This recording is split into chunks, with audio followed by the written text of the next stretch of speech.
when the day of toil is done, when the race of life is run. Father, grant thy wearied one rest forevermore.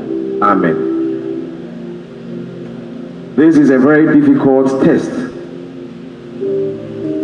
A moment we would wish to also say, Father, if it is possible, let this cup pass from us.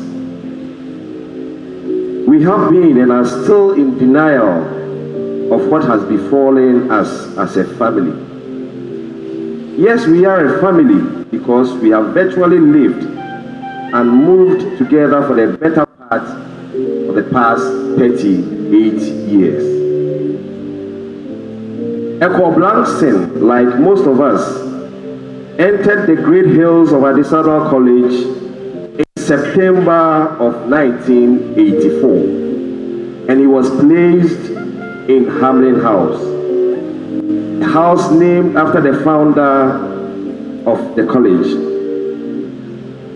Incidentally, the motto of the house happens to be Una Mente, which means talented minds. It is not surprising that Ekow, then known by most of us as Richard, started exhibiting his talents very early. At our Homos Night, which is a night for newly admitted students,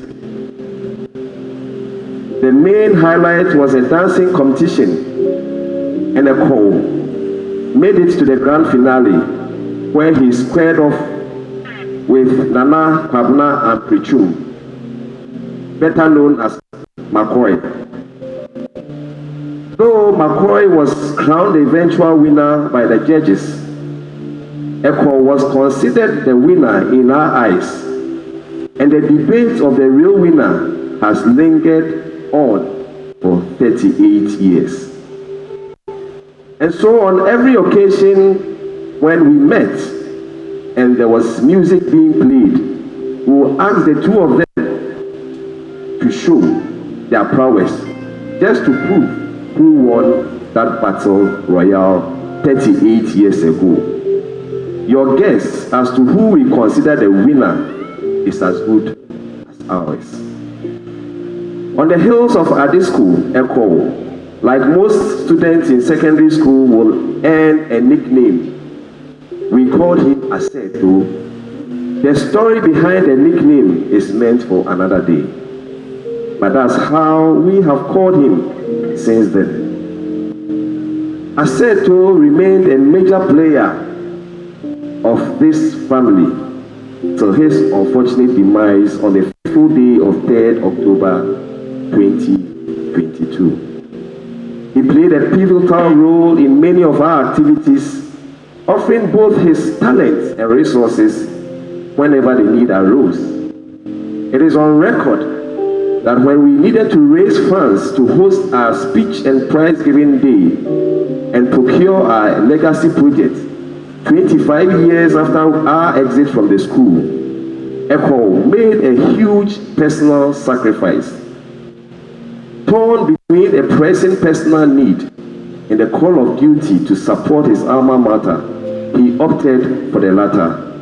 Thus his name remains etched in gold in the deeds of Santa 89 family. Most people knew Ekow as a celebrity and truly demonstrated their love for his creative side. His death, however, has made us even more aware of his worth, his network, and stature, especially to all who loved the creative art. But to us, he was simply a brother. He was our fashion police and icon, and will always suggest how we must appear in our public engagements. He was always smartly dressed and well branded. We never saw Ekow angry or spewing anything in anger. He was a peacemaker and will make the most difficult misunderstanding appear as another joke that must be laughed off. He was our entertainer. His sense of humor and ever-jovial attitude will lighten up most of our programs. The joy he brought on your screens was who he was to us in person. He was such a fun-loving person, very infectious with his persona, and so young at heart. How could he be gone? Our last meeting with Ekow was barely 3 weeks before his demise at the Lighthouse Church in Spintex, where we celebrated the consecration of Lady Reverend Pamela Dixon, wife of our mate, Bishop Untold Dixon. Ekow showed up early and worshipped throughout the service. At lunch, Ekow called his beloved wife, Nadu, to inquire from her what he was permitted to eat from the array of food available. This action raised a suspicion of a health condition, but Ekow, in his usual jovial self, said his wife was his consultant when it comes to what to eat, because she remembers everything the doctor advised him not to eat. We laughed this off as well. Again, Ekow was told by one of our mates about an opportunity to lecture in one of the tertiary institutions. He indicated that that is a great thing because he is prepared to do it for free, as he has so much to offer the younger generation. His exact words was, "I am prepared to lecture for free rather than die with all my talents and knowledge I've acquired all these years." The next thing we heard, Ekow was dead. Dead? How could that be? We've had many visits to worship with Bishop Dixon, and we're hoping for subsequent one. But sadly, it will be done without one of our committed brothers. Prior to the Sunday, Aseto had posted on our platform about his nomination as the Best Male Actor, international nomination by the Nollywood Entertainment and Leadership Awards, scheduled for 3rd December this year in London. Some of our mates had indeed planned to go with him in the spirit of our usual camaraderie and love, but unbeknownst to us, he will not live to witness the day. We are indeed heartbroken and truly struggling to come to terms with a test that is likely to register a mass failure, because we are just not ready for it. We simply cannot watch Ekow go. Ekow, you constantly posted the daily motivator on our platform. You eulogized some of our mates who had turned 50 a few weeks ago. You were with us on our usual walk up the Brie Hill a few months ago, where we shared breakfast together.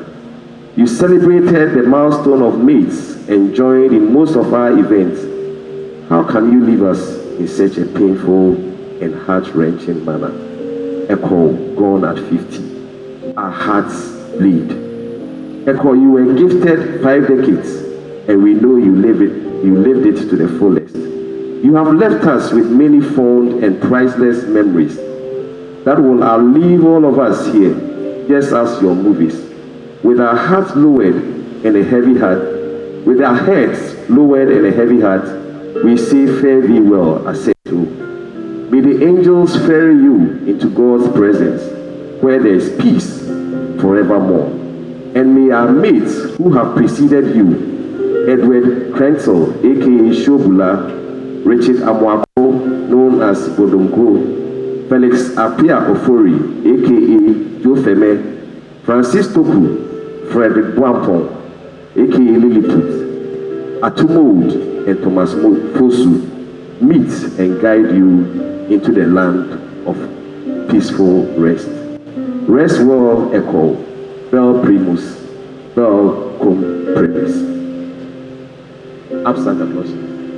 Up Santa Claus, stand up to honor. 1, 2.